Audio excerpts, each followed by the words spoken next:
smash for six with a drive down the ground. This is what we saw in his first innings, though, wasn't it? It was a complete masterpiece of a 100, whereas the Trent Bridge innings had a sort of hurling feel to it, that it was only going one way. Boundary, they played into his hands, and he connected, whereas the innings here, I think, was his first true masterpiece in an England Test shirt. Southey into him, and he flicks this away off his pads down a deep back with square leg. Bolts after it, he gets there, but he gets back for another comfortable two. Root can forget any thoughts of hitting 100. The partnership is 84. Bairstow's hit 55 of them in 34 balls, and Root's not been going quietly at the other end. But there's no way you can keep up with this high octane, crazed. I mean, look, for every chance that England are going to knock these runs off within an hour, they needed 113 at the start of play. It really was only a couple of years ago when you'd say, whoa, tricky run chase, that could be a session and 40 minutes. Outside the off stump, little dab at it, misses it, goes through the plug, end of the over. Root will be on strike, and Root's got to make a decision here. How much does he want 100 at Headingley? 269 for 3 at the end of the over.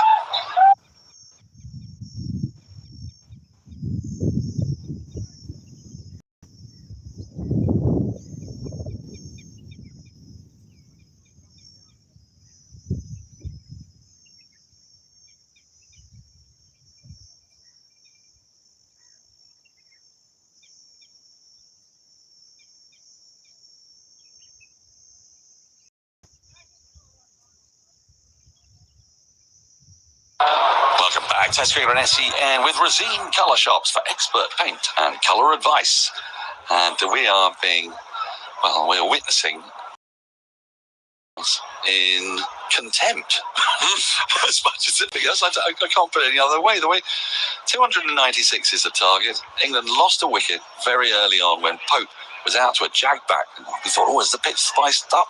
As Bracewell starts a new over, and Root tucks the ball into the onside for a single, handballs through and says, OK, Johnny, how many balls did it take you to hit? 28.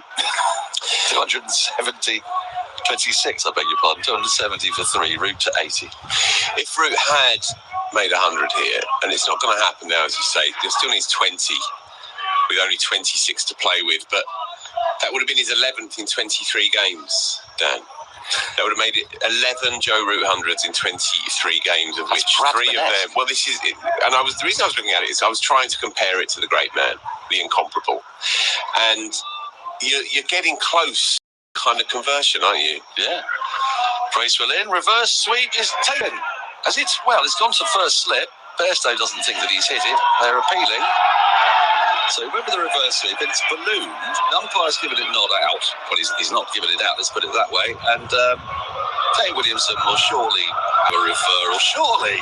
He can't be bothered, Dan. No, he's not going to refer. He's gone there. He's gone there. Smile on his face. Yeah, purely out of respect for the game, but he's got no belief in this one. Bairstow literally just pointed to his arm as soon as he did it, didn't he? Daryl Mitchell's also pointed to Daryl Mitchell's arm. Yeah. So he went for the reverse sweep, but it just came in a balloony way. It's not that, I don't suppose. It might be close to the glove. So here we go. We're having a little look at this. And no, it's hit the arm. I'll have to double check that it's not hit the bit of glove.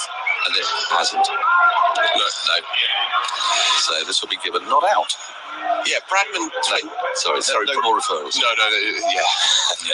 Less said about the referrals in this innings, the better. Yes. Bradman 29 from 52. Top of my head. Yep, is that right? Yeah. 80 innings. So it was sort of one every under 3 innings, which is extraordinary. And then when you consider what Root was going through personally, that his team couldn't buy him a win for love and money, going through a global pandemic, which meant that you didn't get to see your loved ones for weeks and months on end. And he also was coming off a tricky run himself, personally, as well. He was averaging 33 over 2 home summers. Bracewell's in, Bairstow gives himself room and clatters the ball to the boundary through the offside. He's moved outside the leg stump. Bracewell bowled it a little bit shorter, not that short, but Bairstow seen there's virtually nobody on the offside. extra cover and a sort of deep backward point. All he had to do was get it in front of square with a sweet connection to pick up 4, and he's done that. 22 more needed to win. My heart goes out to Michael Bracewell. Yeah. He's in again, and that's another short ball, which Bairstow just doesn't quite read. There's a bit of turn in there. You're a very soulful man, though, Phil. Your heart goes out to plentiful people. You must be aware of that. I was saying to you on the way in this morning, knowing that we're commentating for a largely Kiwi audience. Bracewell in, flicked away by Bairstow up to long on for a single. Let's walk through for that single. And there's one ball left in the over. Bairstow to 50. That's a 60, can you believe it? From 39 balls. The second fastest 50 by an Englishman. Ian Botham holds the record, 28 balls at Delhi in 1981. But the one I remember most is the one when he came back from his ban. Against New Zealand. He hit Derek Sterling for 24 and an over at the Oval. Yes. 32 balls that took. Well, this one from Bairstow took 30 as Root defends the last ball of the over and allows a little bit of respite for Michael Bracewell. England at the end of that over, 275 for 3.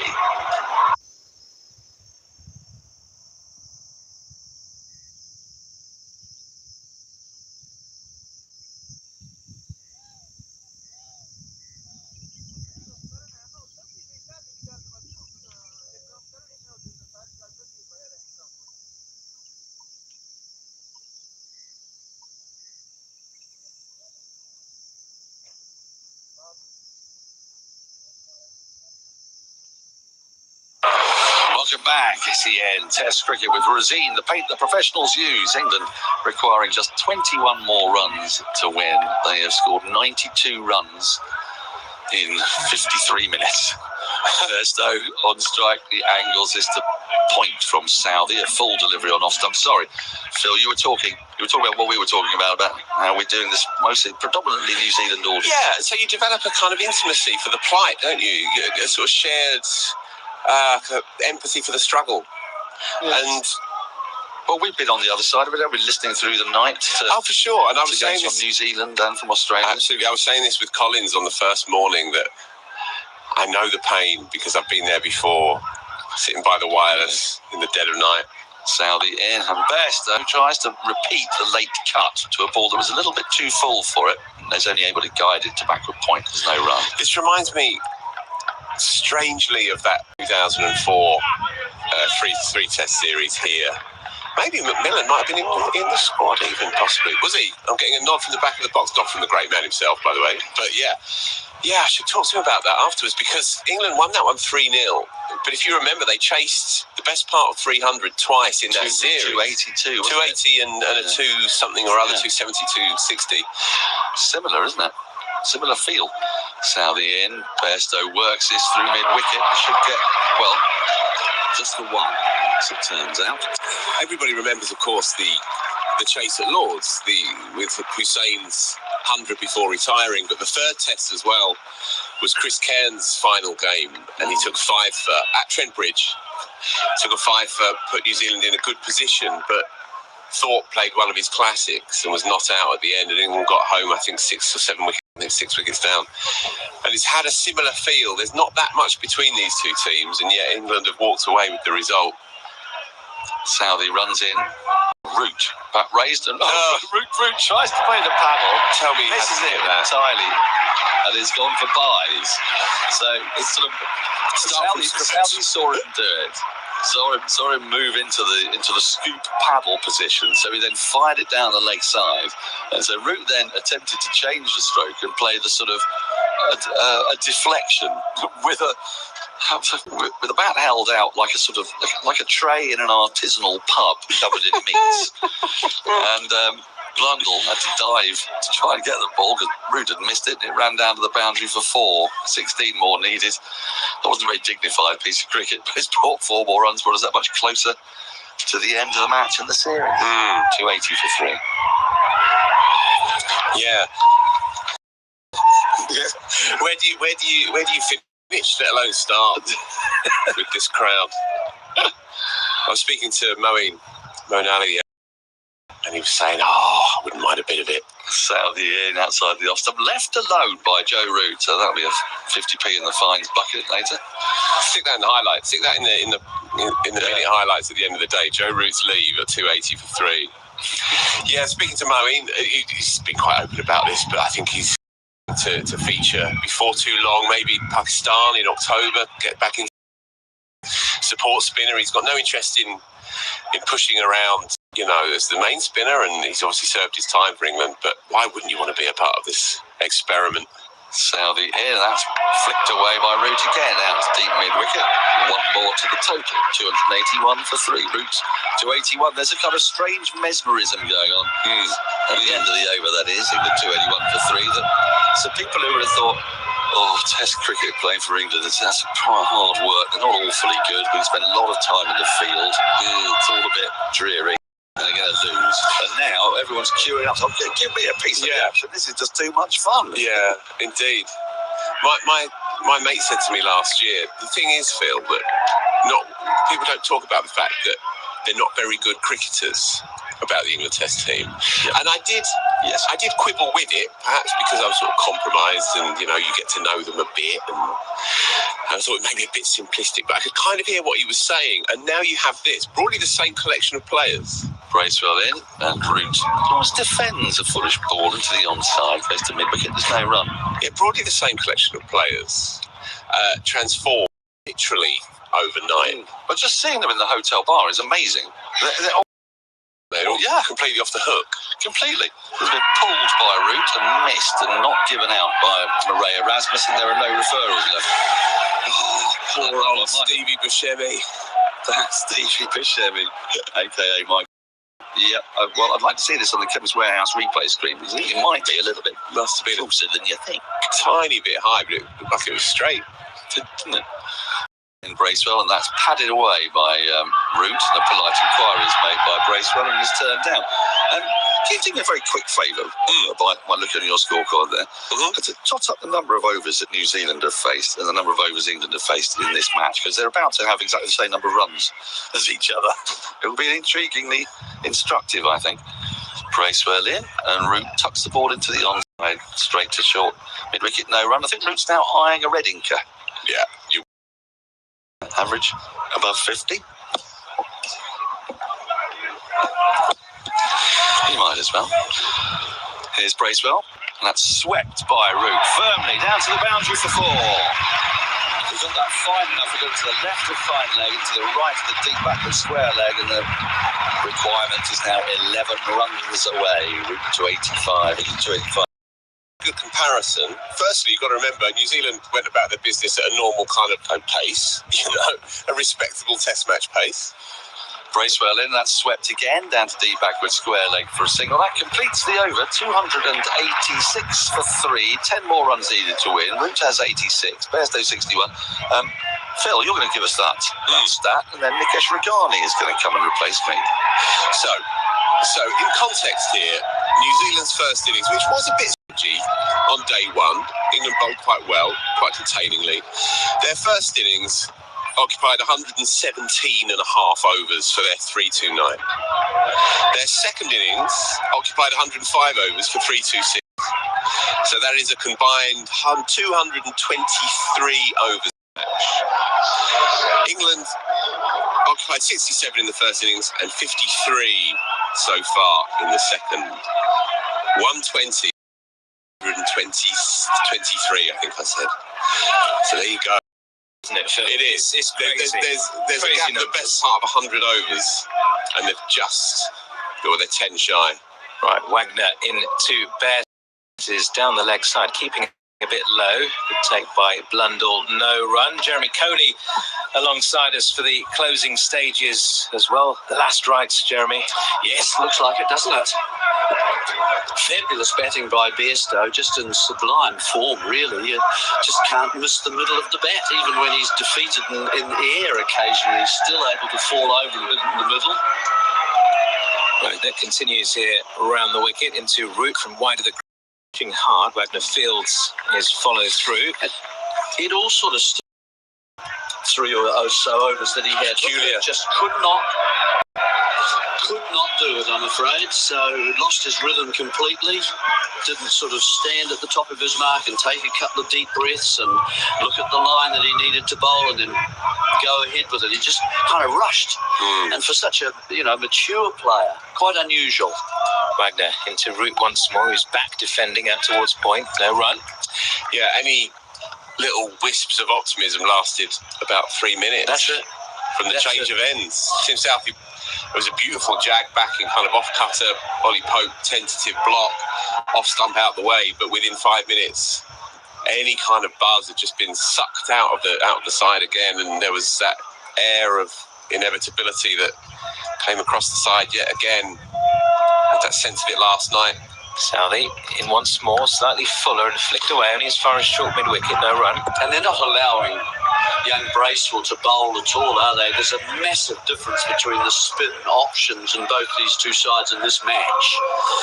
70 overs by Leach, I think, was something like that, and 10 wickets. And I'm afraid Bracewell's going at sevens in his spell. So that just shows you the difference between a part-time spinner and a full-time mode. Wagner continues. Root leaves one outside the off stump. This is decent stuff from Wagner, and Root showing him the due respect with a smile on his face as well. Bairstow goes and has a chat with his teammate. So what's going on here? What do you do? Yeah, Let's get home.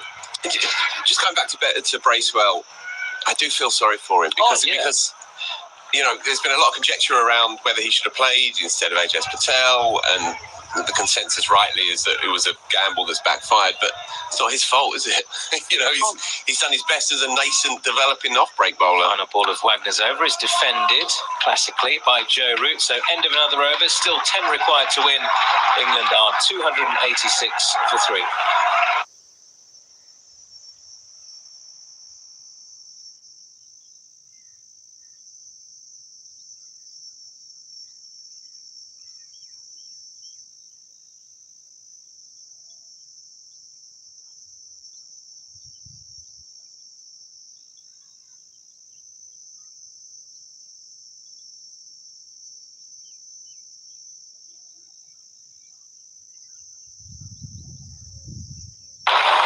SENZ Test Cricket for Razine, the paint the professionals use. Bracewell then to continue from the far end. Bairstow on strike, lining him up in his head. Well, 3-6 field, 6 on the onside, 3 on the offside.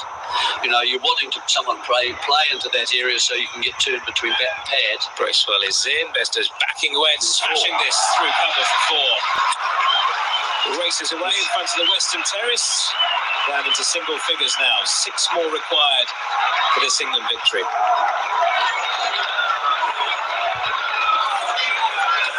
Just too short.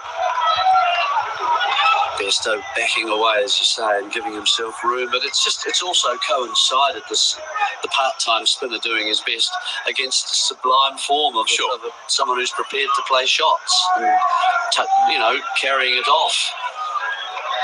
Bracewell in again, and Bairstow smashes this over cow corner, all the way for 6, into the stands. England win the Test match in some style. Bairstow with the winning runs. A lovely embrace between the two out there in the middle, and how fitting is that as well? Johnny Bairstow and Joe Root finishing up things on their home ground here, with plenty of time to spare as well. And you've got to say, this new era, Brendan McCullum and Ben Stokes, it has liftoff.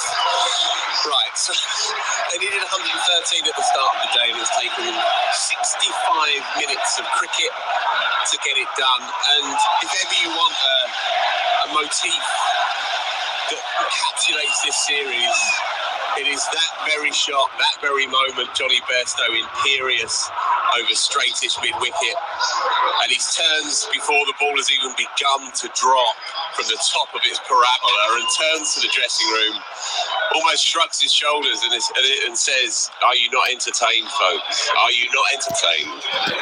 Excellent stuff. Jeremy, just quick thought from you before you've got to go. Next next door to fulfil your other commitments. Vivian. We kind of expected the worst when England were going and coming into this day, 182 for 3. But just overall, England win the series 3-0, despite New Zealand's failings. 3-0 doesn't quite seem to reflect the series properly. It's not been a complete battering. New Zealand have had their moments, particularly in the first two tests. They've been in winning positions, but just not been able to capitalize.